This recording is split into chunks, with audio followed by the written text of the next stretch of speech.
primera clasificación más general que se hace sobre las mezclas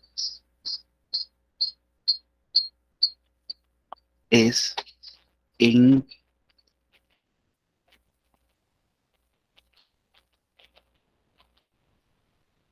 que si estas mezclas son homogéneas o, perdón, heterogéneas o homogéneas.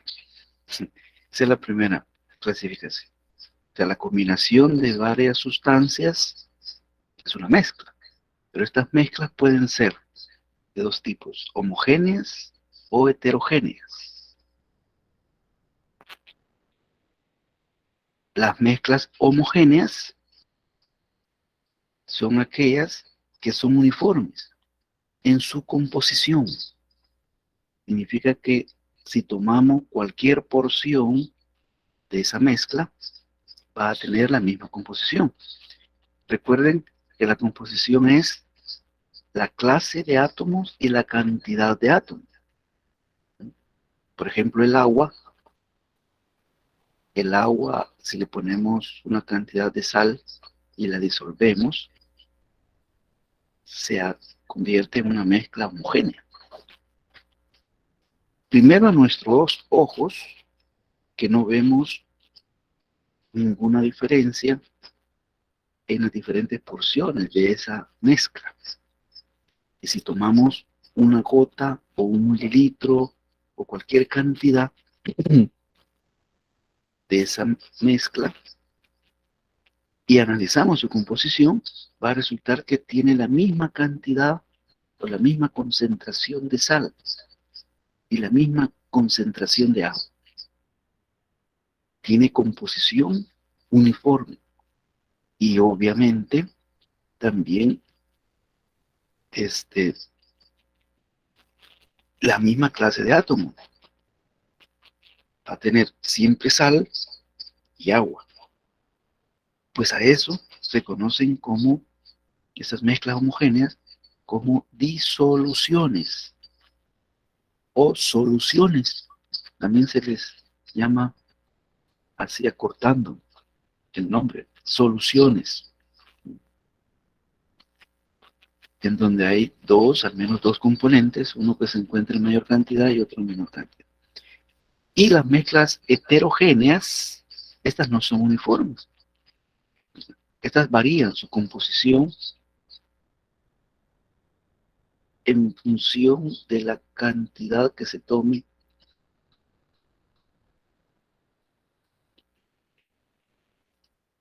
cualquier porción, ¿no? Puede variar su composición. Y algunas son a nuestro ojo observables sus componentes. Por ejemplo, si tratamos de disolver más sal en agua, va a llegar el momento en que ya no se va a disolver y vamos a ver los granos de sal. Los vamos a ver a nuestros ojos, directamente con los ojos. Entonces ya íbamos a tener una mezcla heterogénea. ¿Por qué? Porque notamos una componente de la mezcla o un componente de la mezcla. Entonces, esa es la manera en que podemos reconocer las mezclas homogéneas y heterogéneas.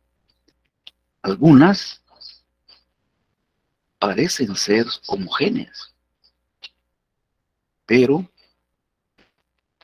si dirigimos un rayo de luz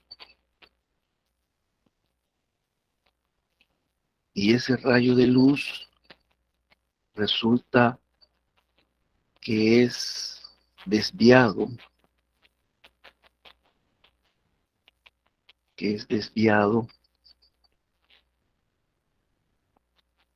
en diferentes direcciones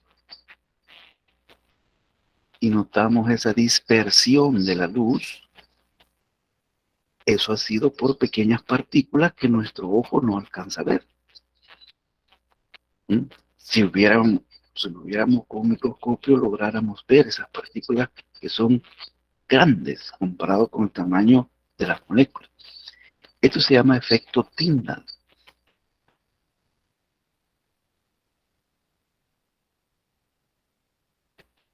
Y ahí podemos notar que sería una mezcla heterogénea. ¿Sí? Las soluciones, la luz, en una solución, la luz pasa sin desviarse,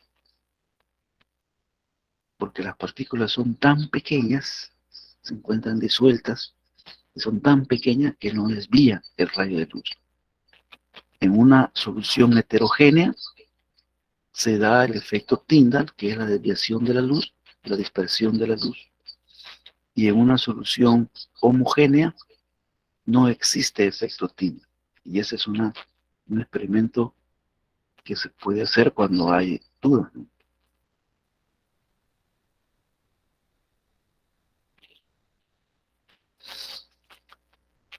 Entonces,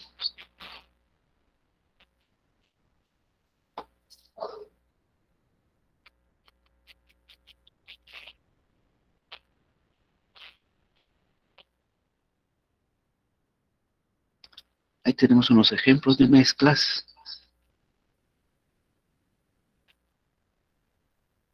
Tenemos en esta parte una solución, una mezcla homogénea de sulfato de cobre. Como ven, la mezcla es homogénea, no se nota ningún componente de la mezcla. En la parte A tenemos el granito y ahí podemos ver diferentes componentes al ojo, unos puntos negros, otros café. El granito está compuesto de una mezcla. Entonces lo logramos ver y entonces será una mezcla heterogénea. ¿Cómo saber si una mezcla es homogénea, heterogénea? Y si es homogénea, pues si es una solución, si forma una sustancia pura, y si forma una sustancia pura, si es un compuesto o si es un elemento. Entonces, este diagrama es muy importante y yo les recomiendo que se lo aprendan de memoria para resolver pues, los problemas del libro, ¿no? Y para efectos de un examen. Tenemos aquí la materia, vamos a recorrer este diagrama y vamos a ir respondiendo estas preguntas. Primera pregunta ¿es uniforme en todos sus puntos? O sea, al ojo, ¿no? Si la respuesta es sí, entonces es homogéneo. Aparentemente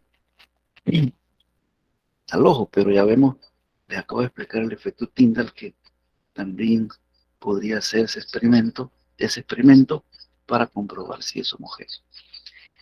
Luego, si no es homogénea, entonces nos vamos por este camino y entonces sería una mezcla heterogénea. Si es homogénea, entonces seguimos, vamos a la siguiente pregunta, que dice, ¿tiene una composición variable? Si tiene una composición variable, entonces es una mezcla homogénea en disolución. Si no tiene una composición variable, entonces es una sustancia pura. ¿A qué se refiere esto de composición variable? O sea, la composición, por ejemplo, en el caso de la mezcla de agua y sal,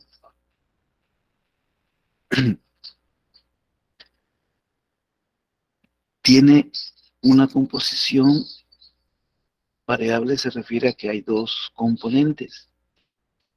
Hay dos componentes y un componente tiene una composición y otro componente tiene otra composición. ¿Cuál es la composición del agua? Dos hidrógenos por un átomo de oxígeno. La composición del cloruro de sodio de la sal es un átomo de sodio por átomo de cloro. Pero se recuerda, yo acabo de mencionar que su concentración es la misma. O sea, la concentración en todos sus puntos de una solución homogénea esa sí es constante, no es variable, la concentración. Pero la composición referida a cada uno de los componentes, esa sí es variable. Si no tiene una composición variable, entonces es una sustancia pura. Porque las sustancias puras, y vamos a contestar la siguiente pregunta, puede separarse en sustancias más simples. Si se puede separar, entonces es un compuesto, y si no se puede separar, es un elemento. Por ejemplo, sigamos con el cloruro de sodio. Tiene el cloruro de sodio nada más. ¿Tiene una composición variable? No, porque siempre es cloruro de sodio, no tiene más cosas, más sustancias. Entonces no tiene una composición variable, siempre va a tener una composición de un átomo de sodio por un átomo de cloro. Entonces, podríamos separar este cloruro de sodio en sustancias más simples. Aquí no se está refiriendo a través de qué método, si un método físico o químico, sino que hay que considerar los dos. Y por métodos químicos sí es posible separar el cloruro de sodio en sodio metálico, se le pone un CR5, y en cloro, que es gaseoso. Entonces, como es posible separar sus componentes en sus elementos constituyentes, entonces es un compuesto. Pero si no se pudiera separar en una sustancia más simple, entonces es un elemento. Por ejemplo, si tuviéramos el sodio se puede separar en un elemento más simple. No se puede, porque el elemento es el último, a menos que rompamos el núcleo, el átomo, porque este es un átomo de sodio. Se puede separar en elementos más simples, pues hoy en día con la física nuclear y la química nuclear, sí podríamos romper el átomo y separarlo en sus elementos más, o en sus elementos constituyentes, que son los protones, los electrones y los neutrones. Ya vamos a ver esa partícula. Así que les recomiendo que se aprendan de memoria este diagrama, porque les va a ayudar mucho en la solución del problema.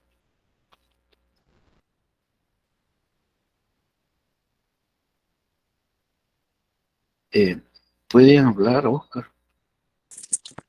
Sí, buenos días, Master. Buenos días. Pedirle quizás un refuerzo con el diagrama anterior. Yo me perdí en la parte, si le da para atrás. Sí, Vaya, hasta donde estamos a la mezcla homogénea, hasta ahí yo le entendí. De ahí me perdí en cuanto tiene una composición variable, dice. Y usted explicó lo del H2O y lo del sodio. sí. De ahí sí no le entendí muy bien.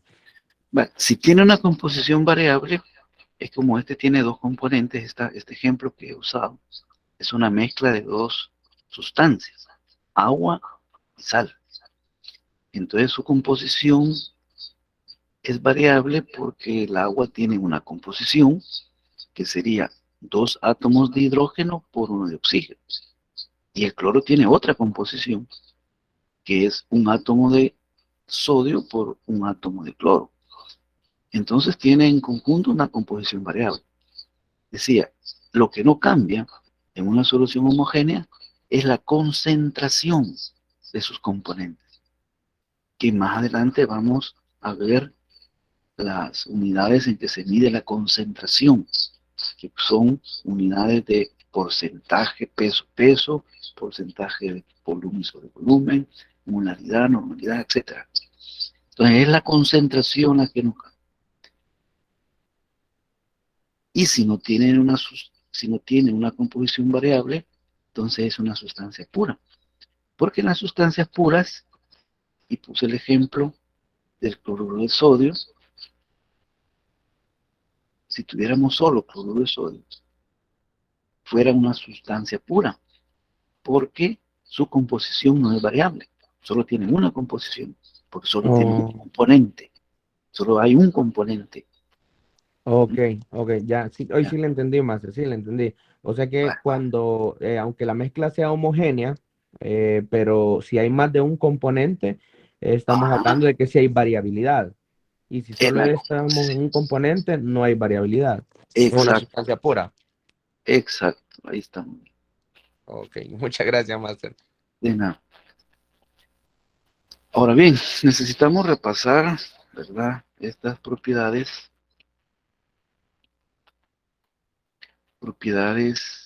de la materia. La primera clasificación en cuanto a las propiedades de la materia es en clasificarlas como físicas y químicas.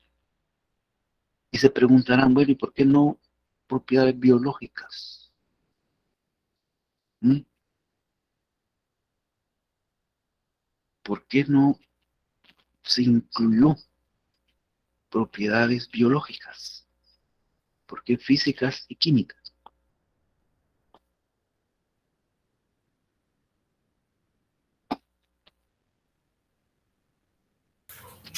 Porque la Porque, biología ya son compuestos químicos.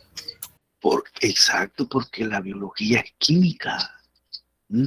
Es la química de la vida. Cuando estudiamos la química en los seres vivos, eso se llama biología. Entonces, es química, la biología, por eso que Brown le llama la química la ciencia central. Porque fíjense que al final, y vamos a ir viendo conforme avancemos, al final las propiedades físicas son generadas por los átomos. Es la manifestación, lo digo despacio para que se lo graben, no es que hable así despacio, porque cuando a veces uno habla rápido, el profesor, pues, los estudiantes pues no agarran. La física es la ciencia que estudia las propiedades macroscópicas de la materia. Cuando es macroscópico un fenómeno, cuando se encuentra la materia conglomerada en cantidades enormes. Eso les mencionaba algo en la clase anterior. El color, por ejemplo, es una manifestación de una propiedad macroscópica. Entonces la física clásica, porque hay que separarlo, está la física cuántica y eso sí es las propiedades de los átomos. Pero la física clásica, la que nos enseñó a medir las propiedades, mide propiedades macroscópicas. Macroscópicas, cuando se encuentran conglomeradas en cantidades grandes. O sea que esas propiedades como la temperatura, la masa, el color, el volumen, existen cuando la materia se encuentra en cantidades grandes, en moles, que vamos a ver qué significa 6.02 por 10 elevado a la 23 partículas. Son enormes, cantidades enormes. Así que la física, las propiedades macroscópicas de la física se producen por las propiedades microscópicas de los átomos, y eso es química. ¿Sí? Por eso es que Brown le llama a la química la ciencia central. Yo estudié física, fíjense, primero, y sentía que me faltaba algo de conocer. Cuando estudié química, fue el complemento, porque entonces se entiende mejor la realidad. Por ejemplo, algunas propiedades físicas, macroscópicas. Dice que el calor se transfiere de un cuerpo caliente a un cuerpo frío, debido a una diferencia de temperatura. Esa es una explicación macroscópica. Pero la transferencia, ese mecanismo de transferencia de calor de un cuerpo caliente a otro frío, desde el enfoque de la química, se explica con un mecanismo a nivel atómico. ¿Mm? Y eso es lo que me faltaba entender. Por eso es que la química física, que es la especialidad de la química, es la que le da la explicación teórica a toda la química, porque es la combinación de las dos. Así que la física es la medida de propiedades macroscópicas, eso es física clásica. Así que biología es química de los seres vivos. Propiedades físicas no alteran la identidad ni la composición de la sustancia. Calentamos una sustancia, el calentamiento, ese proceso de calentamiento, ¿no? La temperatura genera una propiedad que es temperatura, que es la medida indirecta de la cantidad de calor de la temperatura. Es una medida indirecta, no directa. La cantidad de calor se mide de otras maneras. Pero la temperatura nos da una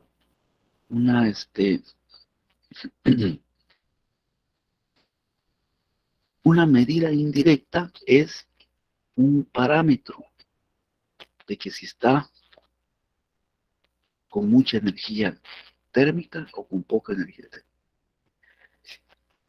Aquí tenemos algunas: el color, olor, densidad, punto de fusión, punto de ebullición, dureza. Todas esas son propiedades físicas que no implican un cambio en la identidad, significa en la clase de átomos. O sea, no cambia la clase de átomos. Siempre van a ser, si calentamos, por ejemplo, la mezcla que estamos viendo de cloruro de sodio en agua, siempre va a ser cloruro de sodio en agua. A otra temperatura mayor, no cambia ni el tipo de átomos, siempre sal y agua, ni tampoco su composición. Si enfriamos, pasa lo mismo. Medimos su densidad, no cambiamos su composición ni la identidad. O sea, ahí está la clave. En las propiedades físicas, estas son reacciones químicas. Las propiedades físicas describen la forma en que una sustancia puede cambiar o reaccionar. Estas son reacciones químicas, por ejemplo. Y al reaccionar se forman otras sustancias. Y si se forman otras sustancias, entonces cambia la composición y la identidad de las sustancias que se están mezclando. Por ejemplo, los metales, voy a poner el hierro, dentro de su cantidad de propiedades químicas que tiene, el hierro y los metales, es que reaccionan con los ácidos. Este es el ácido clorhídrico. Y forman la sal del ácido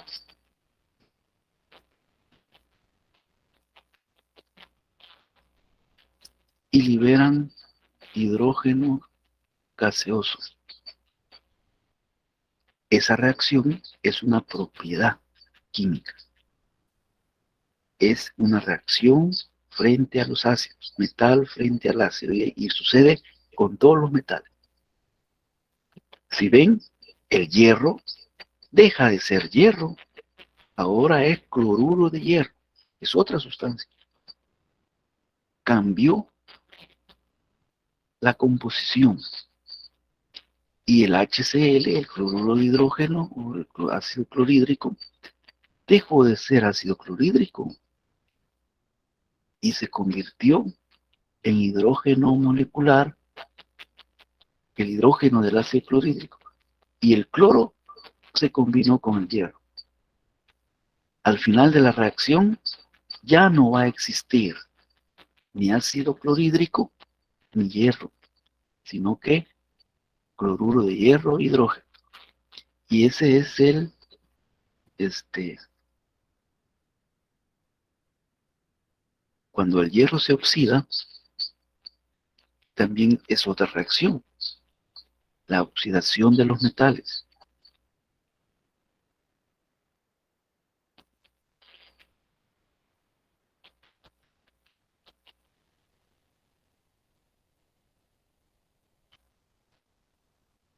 Sí, no. El hierro se oxida con el oxígeno del aire y se forma trióxido de hierro o óxido de hierro 3. Deja de existir el oxígeno, deja de ser hierro y ahora se ha convertido en otra cosa, en óxido de hierro. Y ese es la herrumbre, es el polvito café, si uno lo raspa así. O sea, cambió su composición. Entonces, esas son propiedades químicas. Muchas veces tenemos que conocer de la química para nombrar las propiedades químicas. Pero recuerden, propiedades químicas son las reacciones que presentan la sustancia. Y eso lo vamos a ir conociendo conforme vamos avanzando en el curso. Otras propiedades importantes de la materia son las propiedades intensivas y las propiedades extensivas. Las intensivas no dependen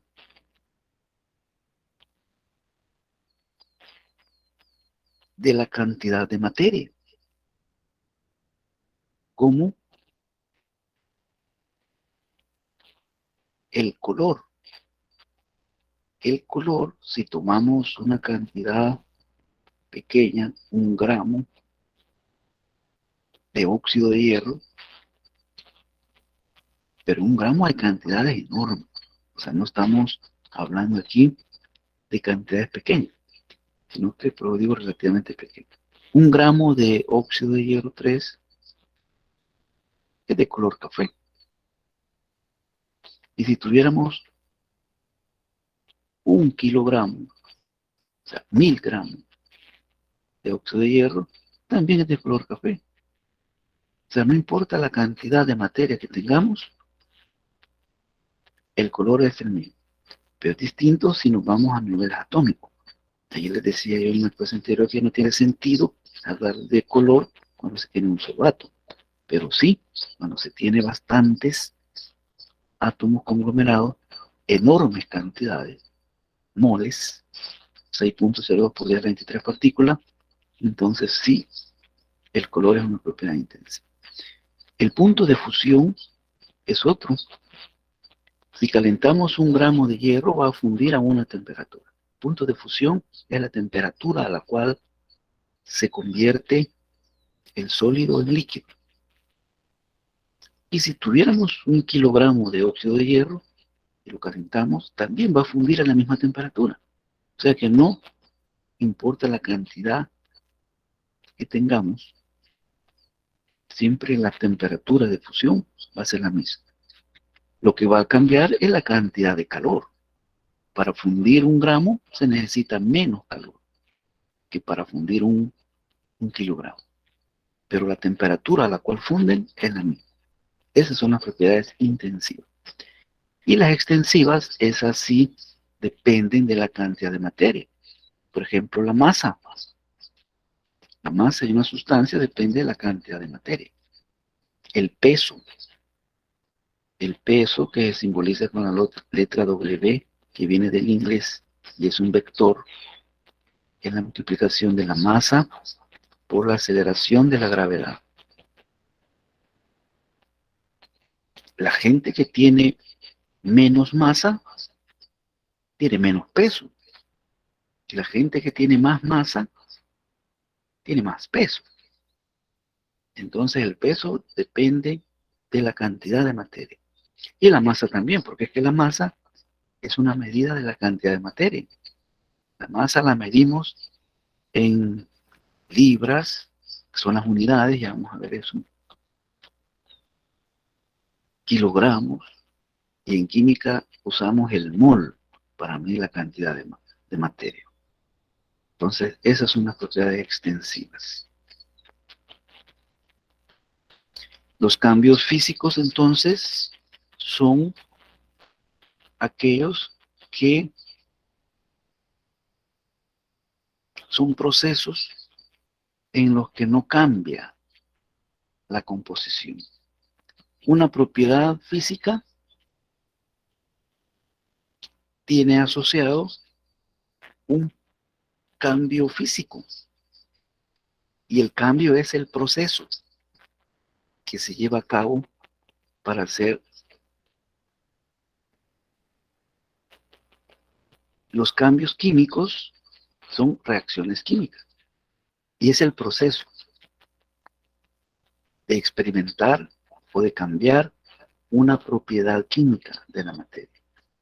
¿Cuándo es un cambio físico? ¿Cuándo es un cambio químico? Entonces nos referimos al proceso.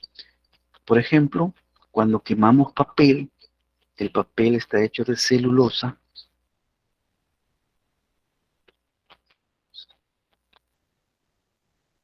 El quemarlo es una combinación con el oxígeno, y entonces se forma CO2 y agua.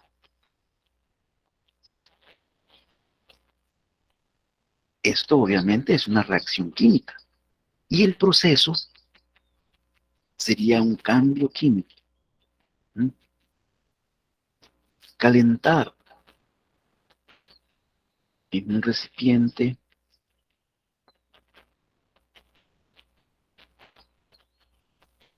la solución de sal,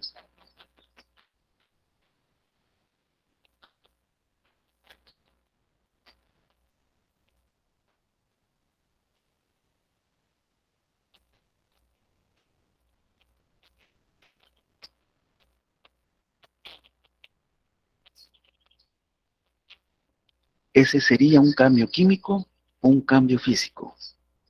Les pregunto. Químico.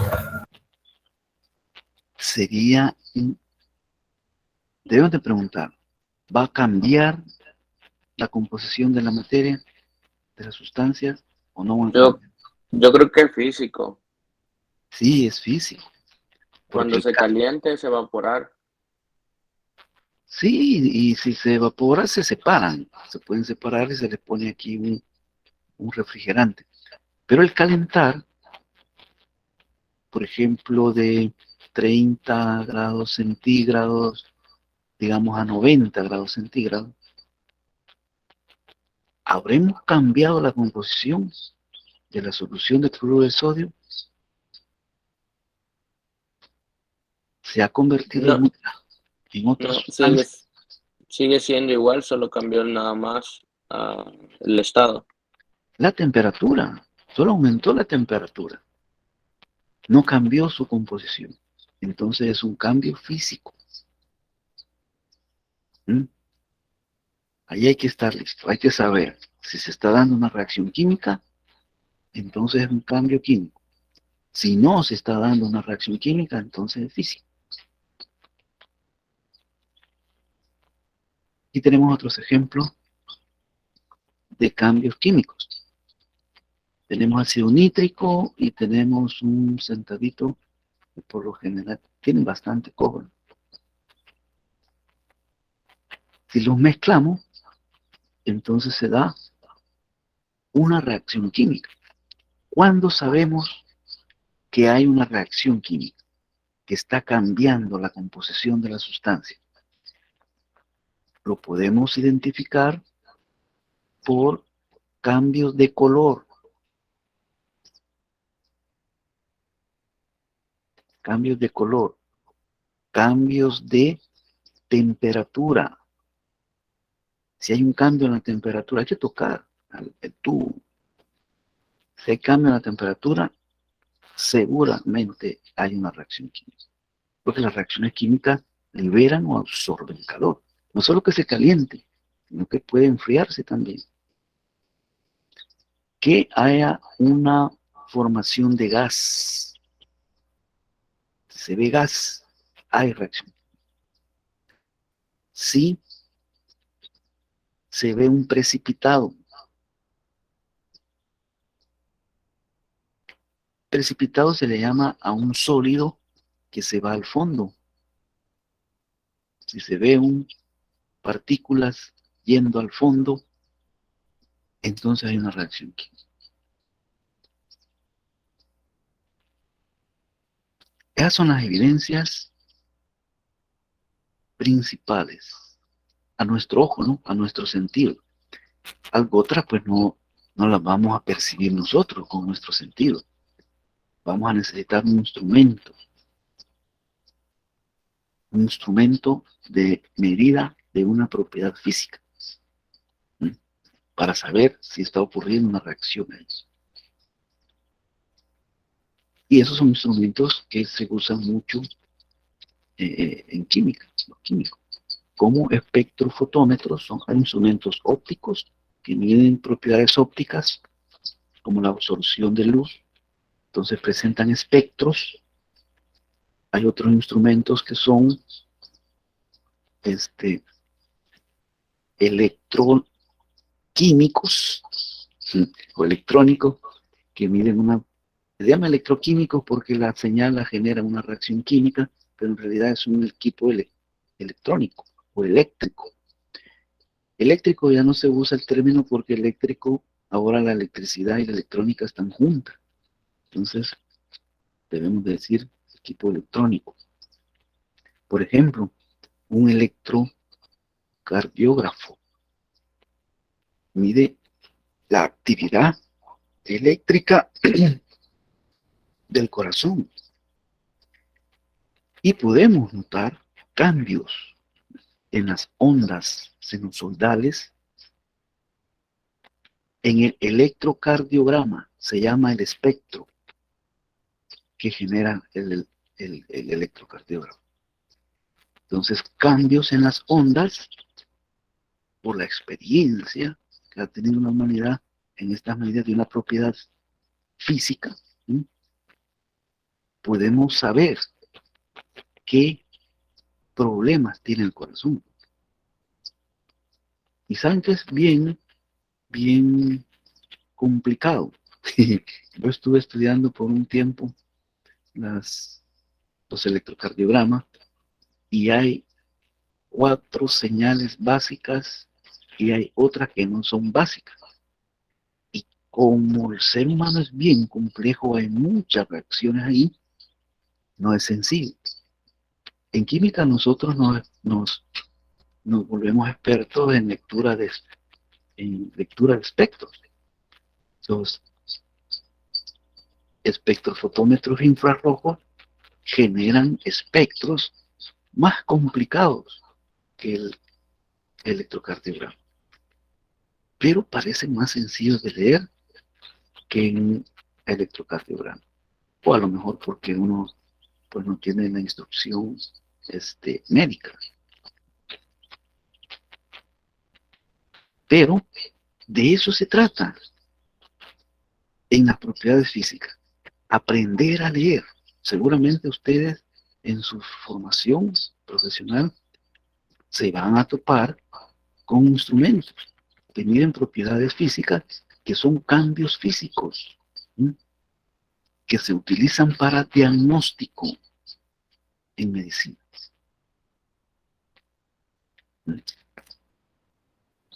Instrumentos electrónicos, instrumentos ópticos. En el laboratorio que yo he creado de catálisis aquí en el departamento, uno de los instrumentos nuevos que tenemos ahí y estamos haciendo una investigación es un polarímetro que mide la rotación de luz polarizada de algunas sustancias, moléculas que tienen centros asimétricos. Por ejemplo, medir azúcar en soluciones, en bebidas. ¿Cuánto azúcar tiene una bebida?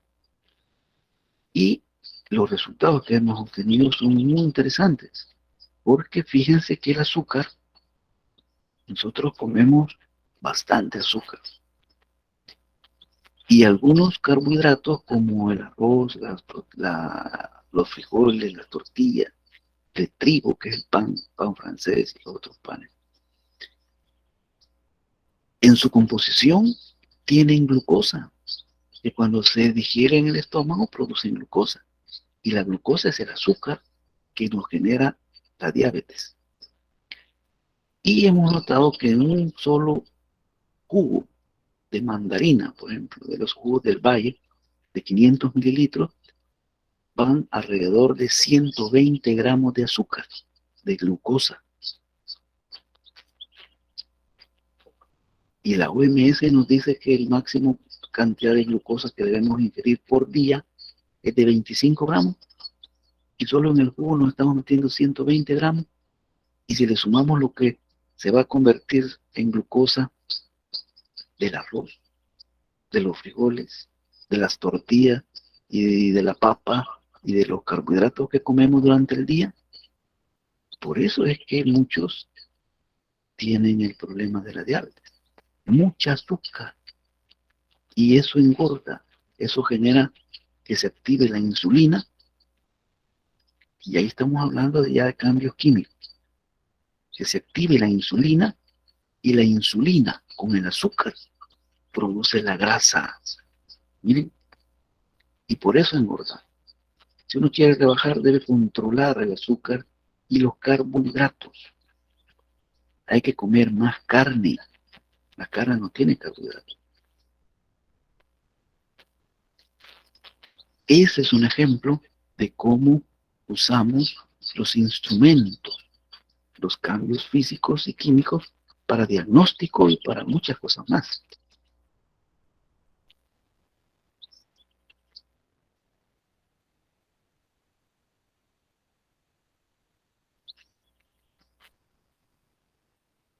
Algunas mezclas pueden separarse simplemente filtrando.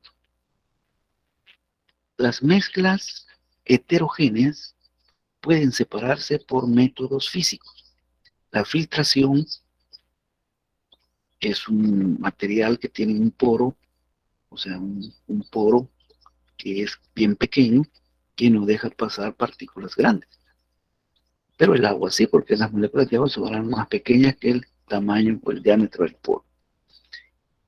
En ese proceso no cambia la composición, porque siempre va a seguir siendo agua, y lo que se quede en el filtro, el precipitado, siempre va a seguir siendo precipitado. Y aquí lo podemos ver.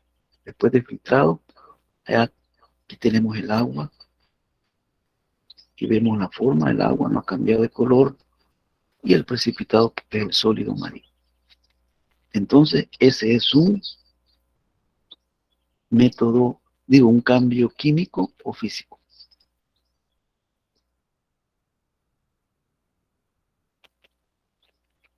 Será un cambio físico, porque las componentes o los componentes de la mezcla no han cambiado su composición.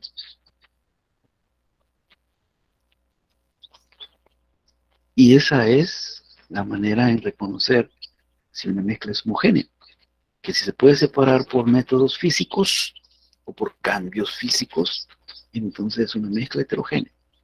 Este es un aparato de destilación que usamos en química. Si aquí le pusiéramos al ejemplo de agua salada, el ejemplo que yo estaba usando, si lo calentamos y hacemos pasar el vapor que se genere por un refrigerante que se llama condensador, en el condensador hay un tubo en el centro donde pasa el vapor, y por fuera hay otro tubo en donde circula agua fría o agua corriente. Entonces esa agua corriente absorbe el calor del vapor, que sale el agua fría, y esto está reciclándose. Y entonces el vapor se condensa, por eso se llama condensador. Y vuelve a caer el vapor condensado, que en este caso sería agua. Y aquí en este otro recipiente donde se está calentando, aquí quedaría en el fondo la sal, porque la sal no se funde, ni mucho menos se convierte en vapor a temperaturas de 100 grados centígrados, que es la temperatura más o menos en que el vapor de agua, mejor dicho, en que el agua se convierte en vapor. La sal, su punto de fusión está arriba de los 1500 grados centígrados. Entonces, este proceso se llama destilación. Destilar es separar el solvente líquido de un sólido o de otro solvente o de otro componente líquido que su temperatura de ebullición sea diferente a la del agua. Así que, yo puse en el ejemplo anterior calentar hasta 90 grados centígrados para no llegar al punto de ebullición de 100. Pero si llegara a 100, entonces sucede esto, la separación de los componentes por destilación. Pero siguen siendo los mismos componentes. La sal sigue siendo sal y el agua sigue siendo agua. Por eso es que para una de las técnicas que se usan en algunos países para obtener agua potable es quitarle la sal al agua de mar. La desalinización. Y eso se hace a través de un proceso de destilación que lleva mucha energía, porque el calentar consume combustible, pero se puede hacer con energía solar también. Aquí en el país está viendo cómo construye una planta desalinizadora para obtener agua potable del agua del mar. Otros países ya tienen esta tecnología, las plantas desalinizadoras, desde hace mucho tiempo. La tinta que usamos, bueno, lapiceros, bolígrafos, impresoras, etcétera, es una mezcla heterogénea. ¿Por qué? Porque se puede separar sus componentes. Este es un proceso que se llama cromatografía de papel. Ponemos un solvente líquido, tenemos una tira de papel, ponemos un punto de tinta y lo dejamos por un tiempo. El solvente sube por capilaridad, se llama el proceso, y empieza a correrse la tinta, o sea, empieza a moverse la tinta y a separarse. Miren, porque unas moléculas son más grandes que otras. Entonces, la velocidad en que se mueve en el solvente es diferente de unas con otras. Miren, aquí está el azul, aquí está el verde, aquí está el violeta. Se notan 3 colores de esa tinta. El cian, ¿verdad? El azul y el pueden tener más.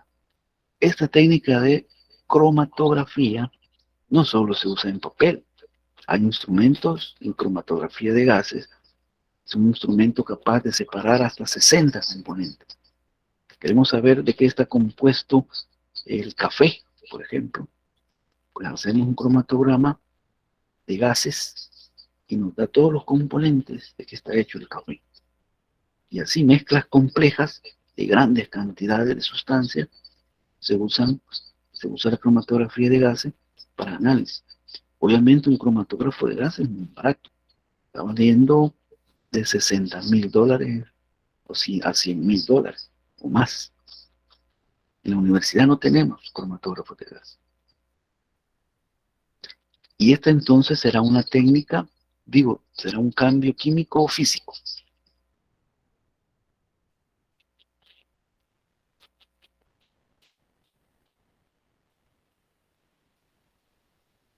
Será físico, porque la tinta azul sigue siendo azul. La tinta violeta sigue siendo violeta. O sea, sigue manteniendo su composición.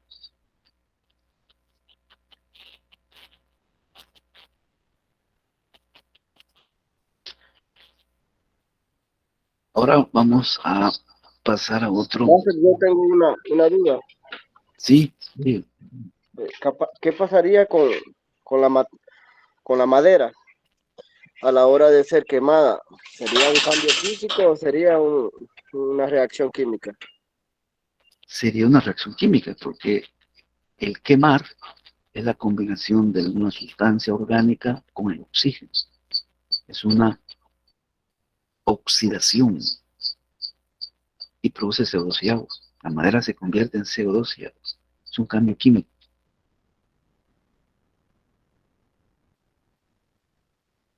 La física clásica nos enseñó a medir, a cuantificar las propiedades. Y hay sistemas de medida. Nos enseñó y generó varios sistemas de medida. El que usamos actualmente es el Sistema Internacional de Medidas. Sistema Internacional de Medidas. Que lo generó el sistema métrico. Entonces, cuando medimos una propiedad de la materia, tenemos un número y tenemos sus unidades de medida. ¿En qué escala lo hemos medido? Por ejemplo, medimos sal, 1 libra de sal. Tenemos el valor numérico, sería 1, y las unidades, libras. ¿Mm? En estas unidades es que los ingleses crearon su sistema de medida, el sistema inglés o anglosajón. Ese mide la masa en libras, no en kilogramos, mide la temperatura en grados Fahrenheit y tiene sus propias unidades. Pero aquí lo importante es saber que una medida de una propiedad tiene dos, su valor numérico y sus unidades. Entonces vamos a ver los sistemas de medida, diferentes unidades.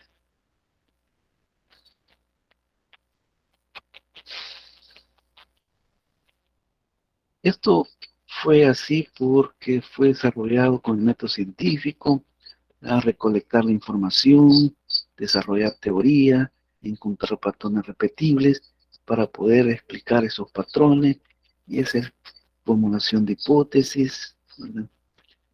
Con eso se construyó estos sistemas de medida. Como cada país generó diferentes sistemas, y es una mezcla de sistemas que hay. Aquí en El Salvador tenemos una mezcla.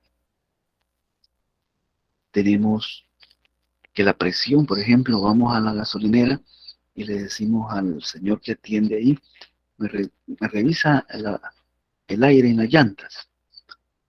Y le pregunta a uno el señor, ¿cuántas libras? 30 libras. ¿De qué estamos hablando? ¿Será que le va a poner el señor 30 libras de aire? ¿De qué sistema de unidades se está hablando? Depresión, Master. ¿Y qué unidades serán las correctas? ¿Será que es libras? ¿Le vamos a meter 30 libras de aire a la llanta? La unidad de medida, Master, que se utiliza es el PSI. Muy bien. ¿Y qué significa PSI? Ahí me quedo. Para las siglas. No, pero está bien. Las unidades de PSI son unidades anglosajonas, inglesas, de medida de presión. Y significan pound square inch. Pound Son square inch. libras por pulgada cuadrada, ¿verdad? Libra por pulgada cuadrada. Porque la física nos dice que la presión es la medida de la fuerza por unidad de área. Entonces, aquí se está midiendo la fuerza en libras, pero libras fuerza. Libras fuerza, así se simboliza. Por pulgada cuadrada. ¿Mm? Esa es una medida de presión. en el sistema inglés. Así que no nos van a poner 30 libras de aire. Nos van a medir una presión de 30 libras por pulgada cuadrada. Quiere decir que la llanta va a tener una fuerza de 30 libras por cada pulgada cuadrada de su diámetro exterior. Cuando vamos a la tienda y pedimos y vamos a comprar azúcar, ¿cómo decimos? ¿Cómo compramos el azúcar? En libras. Vamos y decimos, ¿cómo compran? ¿1 libra o 2 libras? ¿Cómo dicen? De 5 en adelante, Master. De 5 libras en adelante lo venden. No, sería de 1 libra en adelante. Hay de 1 libra. Hay de 1 libra y también hay bolsas de 2 libras, dice la gente. Exacto, exacto. Yo les he oído. La de 1 libra es esa bolsa que así es cilíndrica, la bolsita. Y la de 2 libras es rectangular, más grande. De esas dos hay. Pero después de esta clase van a ver cómo dice ahí. Ahí tienen la cantidad de materia que trae esa bolsa. Y no son libras. Son gramos, Master. Son gramos. La de 1 libra, la que le llamamos 1 libra, nos quedamos llamándole libras porque así la comprábamos antes. Así era la presentación, se dice. Anteriormente, hace años. Ahora no, porque los azucareros a nivel internacional decidieron elegir el sistema internacional de medida. Y las masas en ese sistema se miden en kilogramos. Entonces la de 1 libra es de 500 gramos. Y la de 2 libras es de 1 kilogramo. Hoy el azúcar así se debe de pedir en las tiendas. De eso, Master, aquí tengo una bolsa de libra y dice que su peso neto serían 500 gramos. Sí, exacto, ya ven. Y así hay, porque si empiezo a señalar todos los diferentes unidades en que nosotros medimos, no terminamos hoy. Aquí tenemos una mezcla de unidades anglosajonas, de unidades francesas, porque en un tiempo Francia tuvo una gran influencia aquí en los países latinoamericanos y en El Salvador. ¿Sabían que en la universidad medicina se estudiaba todos los libros en francés cuando inició? Fueron los franceses que crearon aquí en la universidad. Ahora no, ahora en inglés. Entonces todo eso nos ha quedado. Aquí le llamamos boulevard y seguimos usando muchas palabras en francés. Boulevard es una palabra en francés, que es una autopista en español. Y en inglés se llama freeway. Seguimos usando una mezcla. Por eso es, y así pasó en todo el mundo, y han habido problemas serios por la confusión de unidades. Antes los libros de química y de física y de biología y de ciencia y de ingeniería traían en sus problemas de unidades de medida. Venían diferentes unidades de medida para que uno aprendiera a manejar todas las diferentes unidades. Ahora no. ¿Por qué? Porque ya no importa. Ese conocimiento que está quedando obsoleto. Obsoleto es que ya no se usa. El Challenger estalló, un transbordador espacial, por problemas de unidades de medida.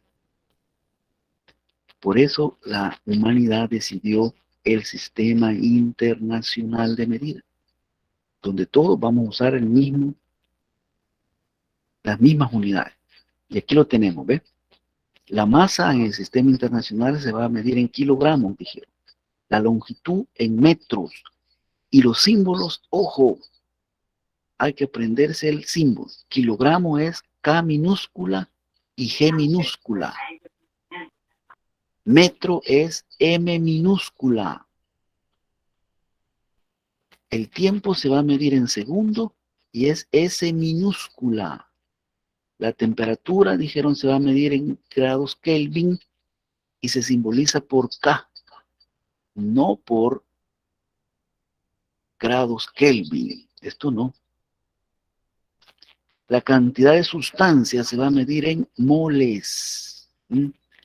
La corriente eléctrica se va a medir en ampere o amperios y se va a simbolizar por una A mayúscula o AMP de ampere. La intensidad luminosa se va a medir en candela y se simboliza por CD.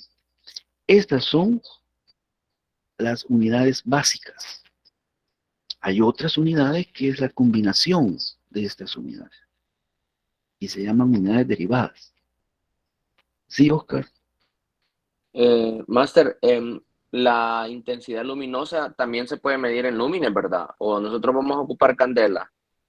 En el sistema internacional es candela. Lúmenes en el sistema inglés. Ah, ok. Por eso hay que conocerlo. Cómo se mide en cada sistema. Y por eso estoy dando yo esta clase. Esto no se lo pide el programa a usted, pero yo lo considero muy importante. Porque vamos a medir. En química medimos, en física medimos, en medicina medimos. Y si fallamos en las medidas, fallamos en el diagnóstico. Podemos ocasionarle, o mejor dicho, podemos matar a alguien si medimos mal. Si confundimos las unidades, le damos matosis a alguien y le podemos ocasionar problemas fatales.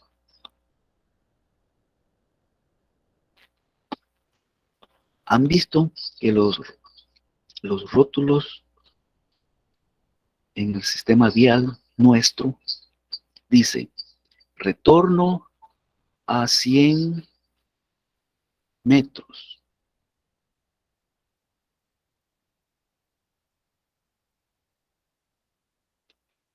¿Será que metros? Y si viene alguien de fuera que está acostumbrado al sistema internacional y ve 100 MTS, ¿sí?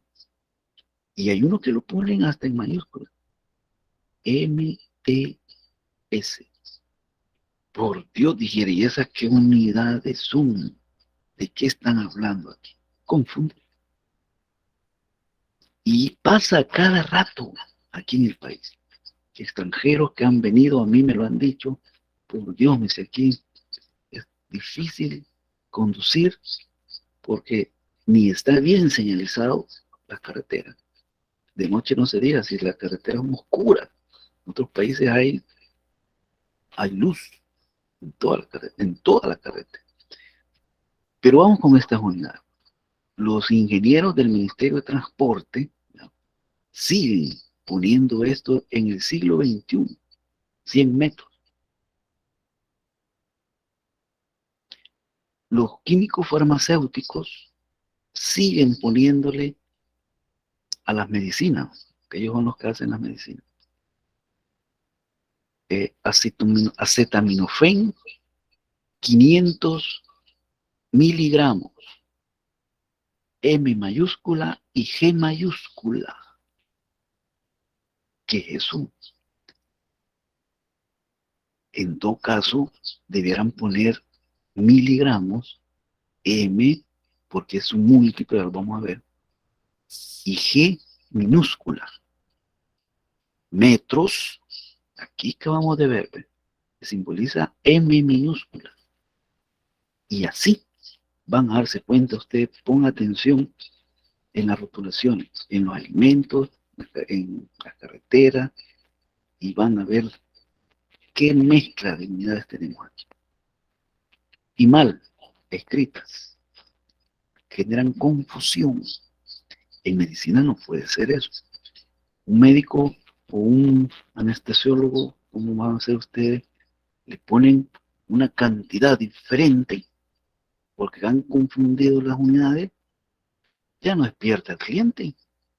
Le iban a anestesiar la anestesia local y la anestesia del todo, por ejemplo. Y se han dado casos, muchos casos, que no me detengo porque se nos hace más grande el tiempo.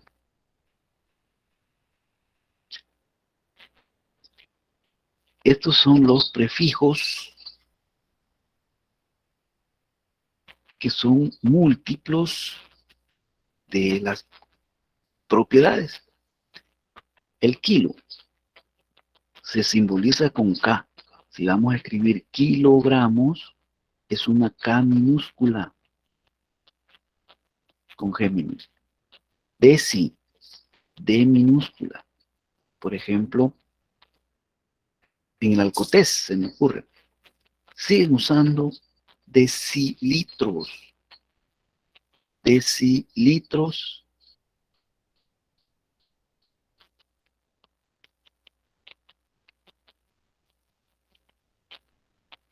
Unidades que ya no se usan, por Dios. Y siguen usando. Y a veces hasta le ponen D mayúscula. D mayúscula es otra cosa. Entonces, estos prefijos simbolizan, o significan, mejor dicho, una cantidad numérica. El kilo significa 10 a la 3, o sea, 1000. Hay un ejemplo. Decimos kilowatts, son 1000 watts. Deci significa 10 a la menos 1, que esto es 0.1. Es una décima, deci. De ahí viene una décima parte de la medida. Centi, de estos estamos familiarizados por los centímetros. Centímetros es la 100, porque la 100ava parte de la medida. Centímetros es la 100ava parte del metro. Mili es una M minúscula, la podemos poner mayúscula, porque la M mayúscula, miren, significa mega, 10 a la 6, 1.000.000 de partes. Ese rótulo que dice 100 metros, así, está diciendo 100 mega, confusión enorme. Entonces, todos estos debemos de aprenderlos de memoria. Ahora estamos familiarizados con los nanos, estamos en la nanotecnología. Nano es 10 a la menos 9, es la 1.000.000.000ésima parte de la medida. Los tera son otros que estamos ahí con las computadoras. Ahora tenemos memorias USB. Yo compré una hace poco, bien barata, desde China, porque aquí le dan súper cara, de 2 terabytes. Un tera es 10 a la 12, que es 1.000.000 de millones de bytes. 2 terabytes, y me costó $5. Entonces, es la ventaja de comprar en los chinos, que hay que esperar 3 meses para que vengan. Aquí, las de 128 megas, las están dando en $30. Y esa es de 2 terabytes, $5. Bueno, hay que estar atentos. No podemos escribir símbolos sin saber la simbología. Entonces confundimos. Y nos confundimos nosotros. Y podemos ocasionarle a un paciente problemas serios.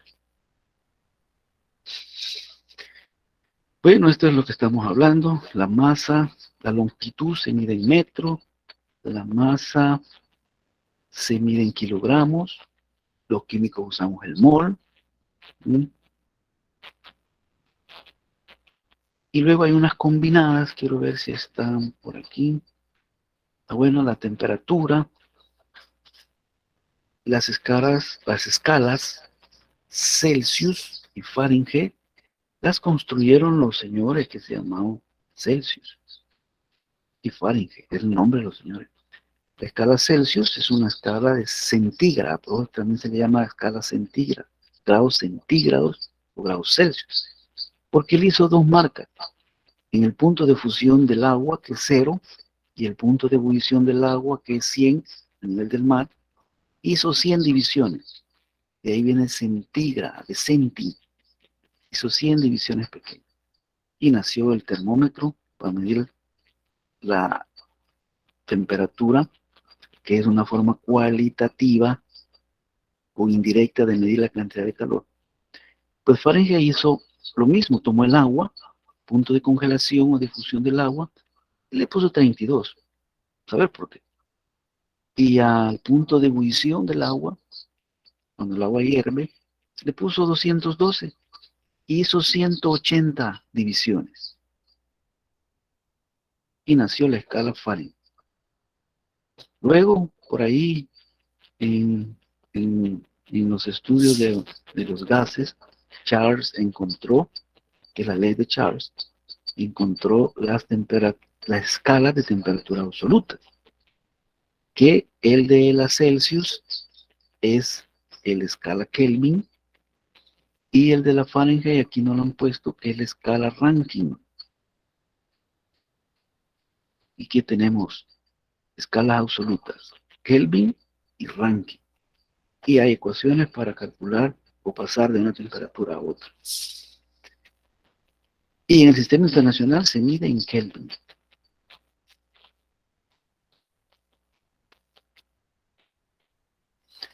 Hay unidades derivadas.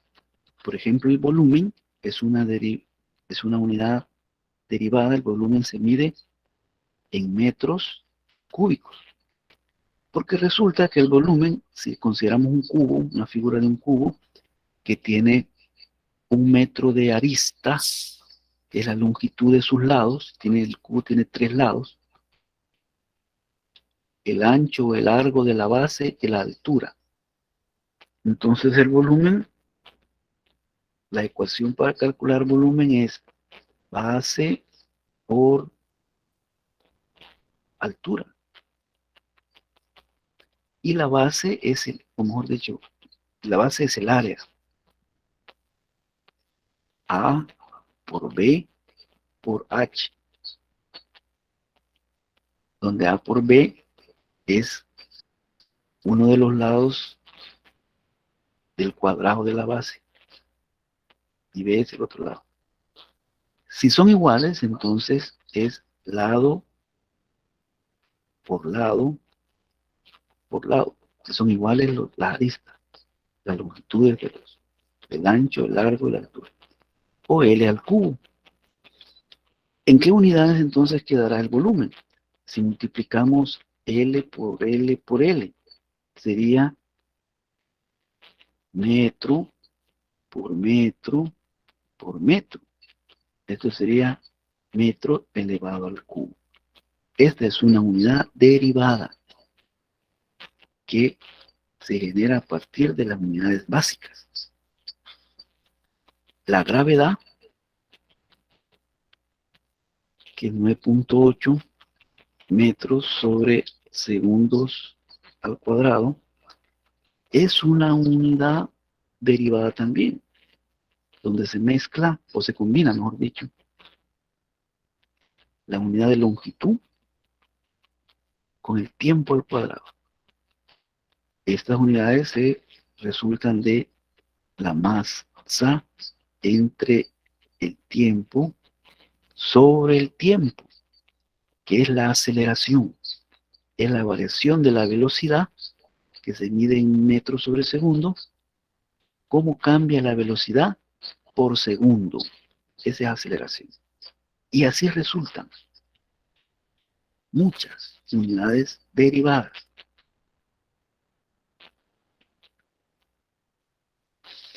En química usamos instrumentos para medir volúmenes. Tenemos la probeta, tenemos jeringas también, buretas. Esta es una pipeta volumétrica, por aquí tiene una marca, matraces volumétricos, y hay unos que miden con más precisión que otros. Los matraces volumétricos solo tienen una marca, 15, son más precisos. Esto nosotros vamos a conocerlo conforme vamos avanzando. Por eso es que se habla de precisión y exactitud en las medidas. La densidad es una propiedad que se define como la cantidad de masa por unidad de volumen. y generalmente se expresa en gramos sobre centímetros cúbicos. Hoy ya sabemos que centímetros es longitud, pero elevado al cubo es volumen. ¿Sí? El aire tiene una densidad de 0.001, la madera 0.16, el agua que es 1, de casualidad, no es que se le haya puesto, el agua va a valer 1. Y todas las densidades van a ser relativas al agua, porque algunos físicos así piensan, pero no es así. Es casualidad. El oro, los metales son más densos y por eso es que se van al fondo del agua. El material que es menos denso flota en agua. Y el material que es más denso, que tiene una densidad mayor a 1 gramos por centímetro cúbico, pues en el fondo. El azúcar.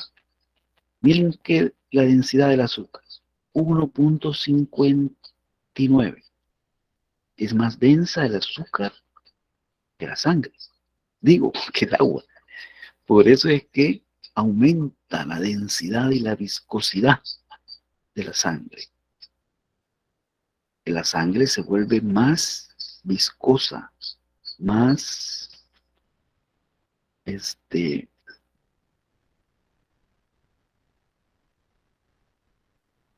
viscosa es la palabra técnica. La miel, por ejemplo, su viscosidad es grande y es una propiedad física también. Entre el agua y la miel, la viscosidad se define como la tendencia a fluir. Es la fuerza que genera cambio en el movimiento de un fluido. Un material viscoso no fluye, es como la miel. Entonces, el azúcar aumenta la viscosidad de la sangre. Y como es más viscoso, su movimiento se ve frenado. No fluye. Y para que fluya hay que hacer fuerza. Y eso hace el corazón. Hace más fuerza. Aumenta su frecuencia cardíaca para mover esa cantidad de sangre. Eso es lo que pasa cuando comemos azúcar. Genera problemas de hipertensión arterial. Todo está conectado. Por eso es que dice la gente, tiene diabetes, entonces seguramente tiene hipertensión. Y ahí están conectados. ¿Ve? Miren, cosa tan sencilla. Estamos viendo aquí. Y nosotros comemos mucho azúcar, ya les expliqué de dónde proviene toda la azúcar que comemos. Esa sangre la tenemos bien espesa, es la palabra que andaba buscando. Espesa, densa, viscosa.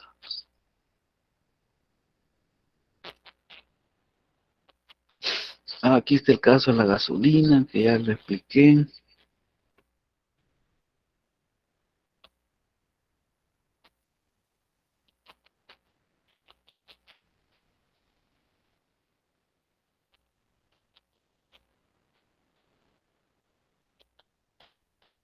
Propiedades químicas, este es un ejemplo de propiedades químicas. Este es un antibiótico que se llama vancomicina. Entonces, una variación en estos dos átomos genera un antibiótico resistente a las bacterias. Entonces, cambiamos la estructura y cambian las propiedades. Por eso es que mucha de la farmacología pues se genera por los químicos, ¿no? Hay hasta programas de computadora de simulación molecular donde se han encontrado moléculas que tienen actividad biológica, o sea que curan enfermedades. No solo haciendo experimentos, sino que es a través de programas de computadora. Lastimosamente aquí no tenemos esa tecnología.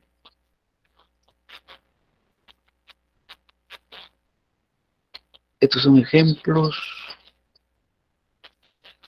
Esto es importante. Incertidumbre en las mediciones. Incertidumbre es error. ¿Cuánto vamos a tener de error en la medida? El error es generado por el instrumento con que medimos y por el que mide, o sea, por el observador. ¿Mm? Y ese error, cuando se cuantifica, se mide con números, y hay toda una teoría de propagación de error. Lastimosamente, yo enseño eso en química física, pero con cálculo, no les puedo enseñar eso. Pero en física lo van a ver, al menos cómo se propaga el error en la multiplicación, división, en la suma y resta. Como les he dicho, la física es la ciencia de las medidas. Y se inicia física con las medidas en incertidumbres. Porque van a llevar física, ¿verdad?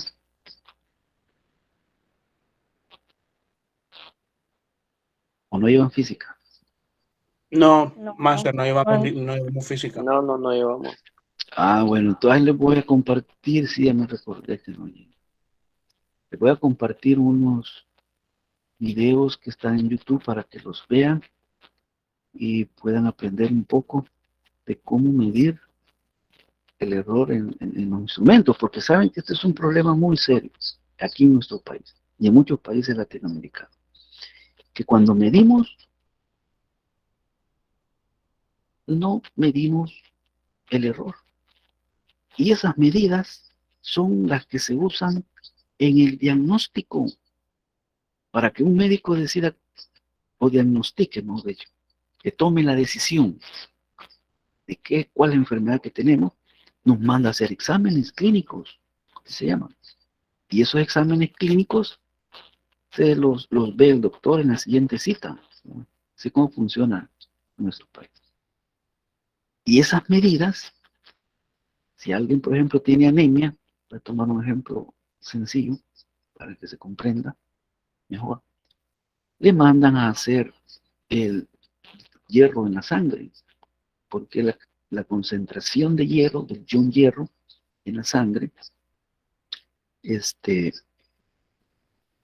voy a tomar mejor la diabetes, ya me recordé el valor del azúcar en sangre, 100 miligramos por litro.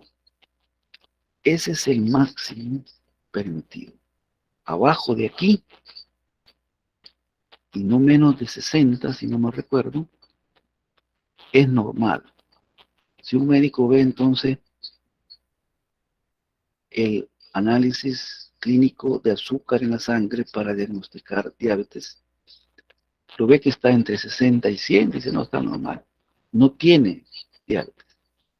Pero si lo ve que ese está, y aquí toman, puse 100, pero aquí toman de referencia 140. Voy a poner 140. Aquí en el país. En otros países es 100. Si sale 140, arriba de 140, entonces usted seguramente tiene diabetes.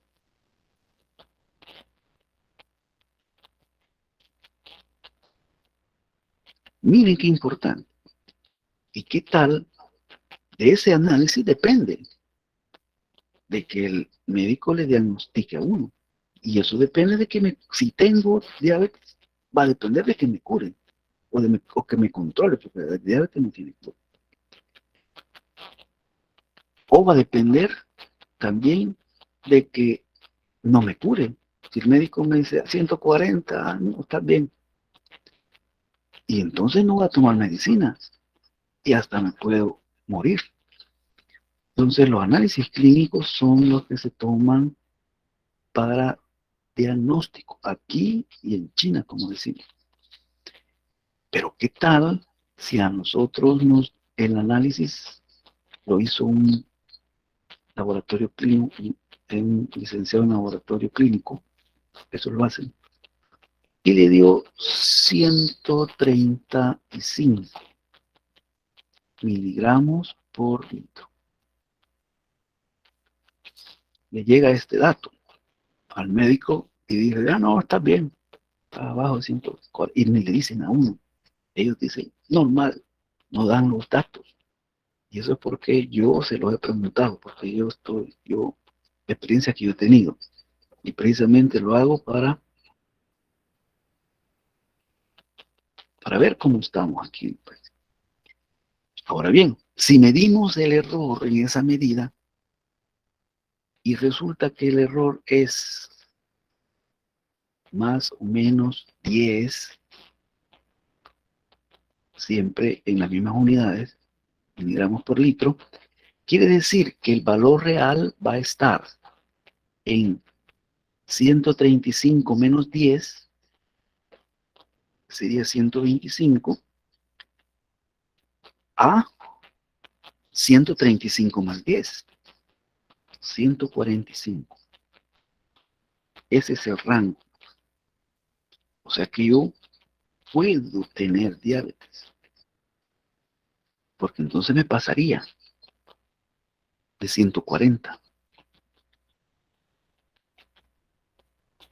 Y el médico debería de conocer el error para diagnosticar, porque aquí nos está diciendo que la probabilidad, el 90% de probabilidad de ese valor real está entre estos dos números.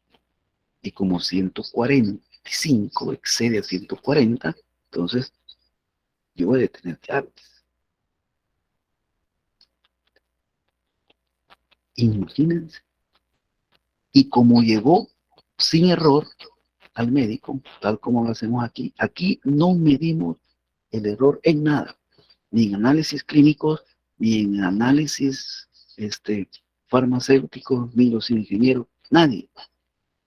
Por eso yo enseño en química física cómo se mide esto, para que vayan los farmacéuticos y midan ellos, pero aún así no lo hacen, porque tengo años de estar enseñando, tengo 25 años, y llegan, pero la farmacéutica siguen usando y no les permiten a los estudiantes que cambien sus procesos, sigan siendo lo mismo. Ahí nomás en Costa Rica, por Costa Rica diferencia mucho de nosotros, porque ahí nomás todo lo que se mide con el error.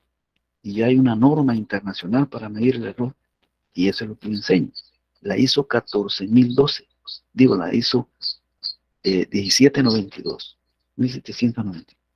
Es una norma internacional de cómo medir el error, una estandarización para que todo el mundo haga lo mismo. Entonces, como el médico le llegó en 135, le dice, no, usted está bien, y no le va a dar medicina. Y usted seguramente tiene diabetes. Miren qué importante medir el error. La precisión es qué tanta dispersión hay en las medidas, y la exactitud es qué tan cerca está mi medida del valor verdadero. Y aquí tenemos un diagrama que nos ejemplifica mejor esto. Este tiene buena precisión y buena exactitud. Dieron el blanco. Y todas están cerquita y en el blanco. Mala exactitud es que no están dando en el blanco, pero todas están dando cerquita entre ellas. Esa es precisión, que no haya dispersión en las medidas.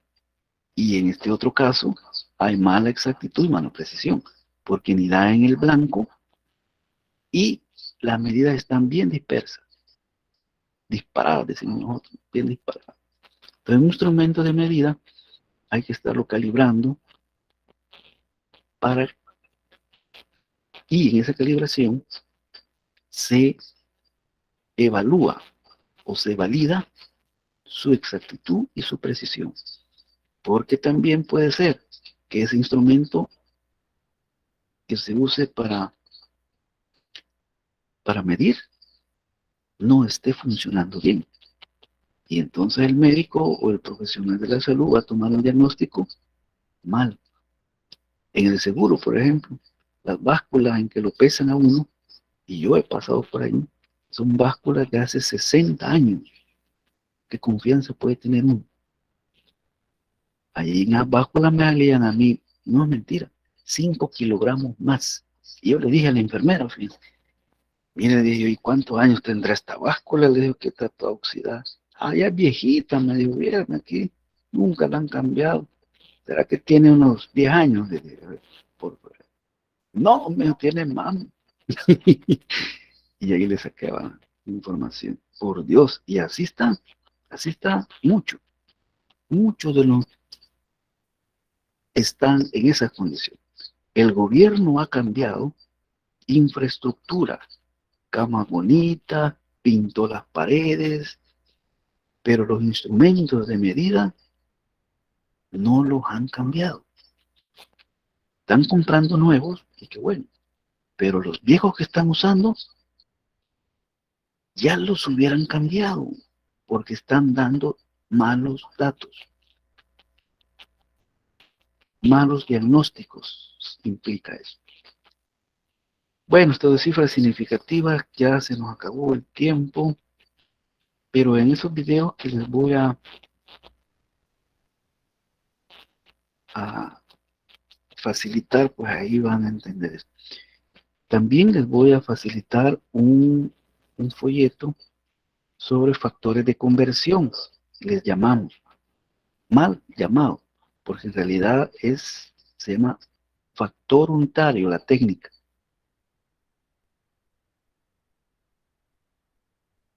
Es una técnica matemática que nos ayuda a resolver problemas. Los primeros problemas, ¿verdad?, para el primer examen y quizás en todo, pues es que van a usar esto, el factor unitario, factores de conversión para resolver problemas de química, de física, lo que sea, ¿no? Entonces, yo tengo por ahí un folleto bastante sencillo, que es fácil de entender, para que ustedes estudien el factor unitario o los factores de conversión. Y en el video, los videos que les voy a facilitar, pues también hay alguna explicación de eso. Y si necesitan más explicación, pues entonces me preguntan a mí. Y el instructor, en el día de la discusión, pues va a ayudarles también a resolver y a explicarles estas técnicas. Bueno, con eso terminamos esta parte. Falta una parte más para terminar el primer capítulo. Seguramente en la próxima clase avancemos un poco más. He tratado de ir un poco despacio, ¿verdad? Para que no se abrumen con la información.